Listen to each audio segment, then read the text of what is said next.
नाज़िम, घोड़ाबारी तालके जो सभ खां वॾे सिहत मर्कज़ वर शहर में बिल्डिंग जो कम रोलड़ी जो शिकार है, जे सबब इलाज लाइ ईंदड़ मरीज़ सख्त ॾुखियाईनि खे मुंहुं ॾेई रहिया आहिनि।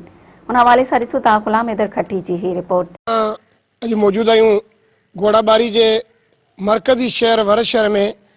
वर शहर में जेको सिहत मर्कज़ आहे, रूरल हेल्थ सेंटर, इहो हिते जेको अस्पताल जे अंदर ही जेको चार दीवारी तव्हां ॾिसो पिया, इहा चार दीवारी भी अञा मुकम्मल कोन थी सघी आहे। पुरानी बिल्डिंग जेका उहा जेको ढही पट थी वई। ठेकेदार आयो ऐं हिते जेको टाइल ऐं ॿियो थोरो को हिकिड़े कमरे में टाइल लॻो आहे, बाक़ी जेको सामान आहे अंदर छॾे दरवाज़ा लॉक करे निकिरी वियो आहे। दोबारा ही ख़र्च जेको गवर्नमेंट जो ज़ाया थी रहियो आहे। ऐं ज़रूरत हिन ॻाल्हि जी आहे त ठेकेदार खे 1000 मरतबा हितां जे माण्हुनि बि चयो आहे, डॉक्टरनि ने एप्लीकेशन ॾिनी आहे, डीसी ठट्टो खे पिणु इहो इतला ॾिनो वियो आहे, पर ठेकेदार अञा वापसि मोटी इहो कमु शुरू करे न सघियो आहे। असां तव्हांखे हीअ बिल्डिंग ॾेखारींदासीं त सिर्फ़ु हिकिड़े कमरे जे अंदरि हीअ वॾी बिल्डिंग आहे, हिन में तक़रीबन को 15 खां 16 रूम आहिनि ऐं सिर्फ़ु हिकिड़े में टाइल पियो आहे, हिकिड़े में टाइल फर्श में लॻो आहे, पर अञा ताईं हिन बिल्डिंग जे का वार न थी सघी आहे। सो ज़रूरत हिन ॻाल्हि जी आहे त सिंध गवर्नमेंट या वज़ीर सिहत जेको आहे उनखे इहो सोचणु खपे त हिन अस्पताल खे मुकमल कयो वञे।